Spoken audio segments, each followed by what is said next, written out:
ዋለች መስመር ላይ ያለ ጤና ይስጥልን። ጤና ይስጥልን። እንዴት ነህ? አለው እንደማለ እንዴት ነህ?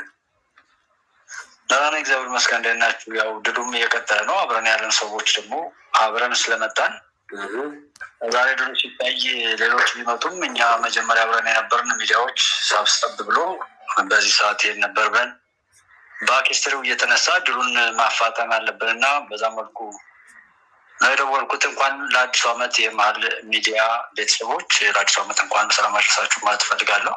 ቴንኪው ከኖሩ አደረሰን አንተ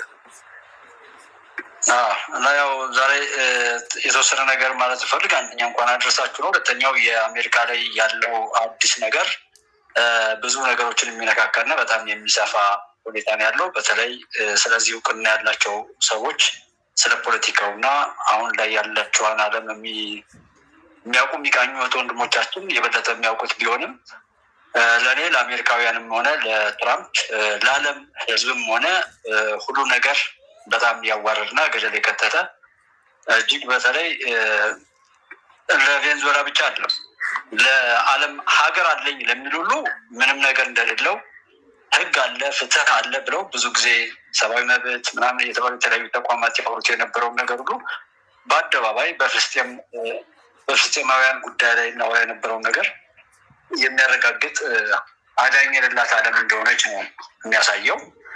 ስለዚህ በጣም አደገኛ ነው። ብዙ ዋጋ የሚያስከፍል ነው። አሜሪካንም በዚህ የሚያበቃም አይደለም። እንደ ዓለም ሀገራትም መተማመንን የሚያሳጣና የተባበሩት መንግስታትም ደግሞ ቀብሩ የተፈጸመበትን እለት ነው የምናየው። እኔ እንደኔ ለጉባለች እንደስለሺ የተባበሩት መንግስታት ድርጅት በዓለም ላይ ህግ አለ የሚባለው ሁሉ ነገር የሀገር ሉዓላዊነት ምናምን እየተባለ ይታረክ የነበረው ነገር በሙሉ ተቀደዋል ነው ቀብሩ የተፈጸመበት ዛሬ ቀደውታል ነው የምትለው ትራምፕ።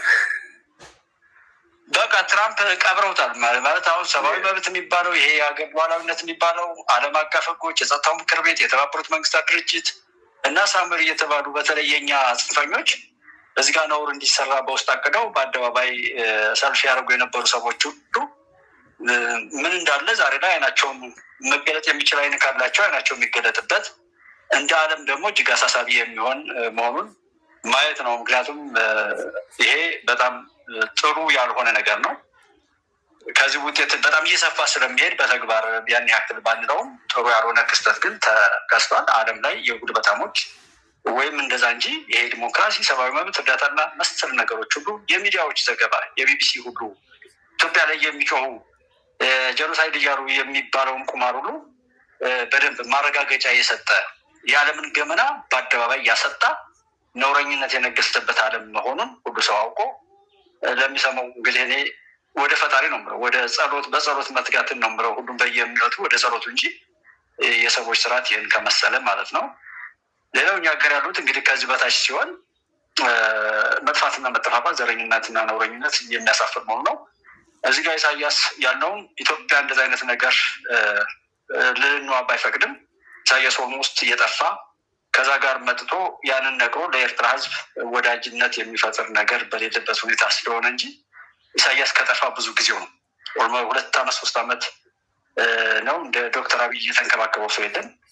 የጠፉ ሰዎች ህይወት ያላቸው የሚመስሉት ግን አንድ ከዓለም የሚቀዳ የጥፋት እቅድ የሚያስፈጽሙ አካላት በምድራችን ስላሉ ነው። 2 የእኛ የተጎጂ ህዝቦች ንቃተ ህሊናችን ዘገምተኛ መሆኑና እውነት የሚወዱ ሰዎች ተሰባስበው እውነቱን ወደፊት በመግፋት በመኖር ከማሳየት ይልቅ ጠላቶች የበለጠ ተደራጅተው እንዲሰሩ ድል በመስጠታችን የሆነ እንጂ ኢሳያስ ከሞተ 2-3 ዓመቱ ነው። ህወሓት ከሞተ ኢትዮጵያ ጠላቶች ከሞቱ ብዙ ጊዜያት ተቆጥሯል።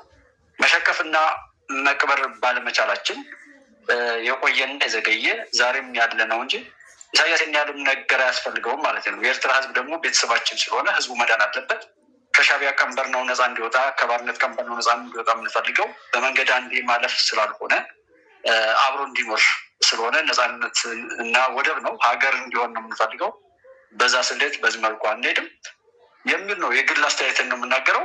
ይሄ ህግም የማይጠቅም ስለሆነ ኤርትራውያን ነቃ ብለው የዚህን የሽማግሌ ተላላኪነት ተልዕኮ ከላያቸው ላይ አውርደው ነው እድሉን መጠቀም መቻል አለባቸው። አሰብን ብቻ ሳይሆን ያለንን ነገር ሁሉ አብረን እንጋራና ከመጥፋትና መጠፋፋት የጥላት መጫወቻ ከመሆን በተለይም የግብፅ መጫወቻ ከመሆን ራሳችንን እንጠብቅ የሚለውን መርህ አክብረው ይዘው ምንም ፍትህ በሌለበት ዓለም ላይ ፍትህ አለ እያሉ የሚራገጡ ሰዎች ሁሉ ከዛ የጥፋት ስራቸው ነቅተው ሀገር እንዲያሻግሩ የሚል ነው። የኢትዮጵያ ድል ማንም የሚያቆመው አይደለም። የሶማሊላንድን ጉዳይ እየቀጠለ ነው። ጅቡቲ ላይም የትኛውን ቦታ ላይ ያለ ትንንሾች እንግዲህ መልካም ከሰሩ ትልቅ ይሆናሉ። አልሆን ካለ ግን የሚጠፉበት ዘመን እንደሆነና የኢትዮጵያ እውነት ደግሞ እየፈካ እየተገጠጠ እንሄድ እንጂ እንደዚህ እንዳልሆነ ነው የምናወራው። እዚህ ጋር መሀል ሚዲያ ላይ ደግሞ ለዚህ ምስክር ነው። እውነትን ይዘናል። እውነት ነው የሚያሸንፈው። ኢትዮጵያዊነት ነው የሚያሸንፈው። ሰውነት ነው የሚያሸንፈው። በእነዚህ ሶስት መርሆች ላይ ኢትዮጵያ እናስቀጥላለን፣ ጥላትን እንቀብራለን፣ ባንዳና ጽንፈኛን ከቆሻሻ ነገር ሁሉ እያጸዳን ኢትዮጵያን የምናስቀጥል መሆኑን መልእክት ማስተላለፍ ፈልጌ ነው። እንግዲህ ኢትዮጵያ በዚህ ትቀጥላለች። ኢትዮጵያ ታበጸዳ። እግዚአብሔር አመሰግናለሁ። ደሱ እጅግ አመሰግናለሁ ወንድም አለ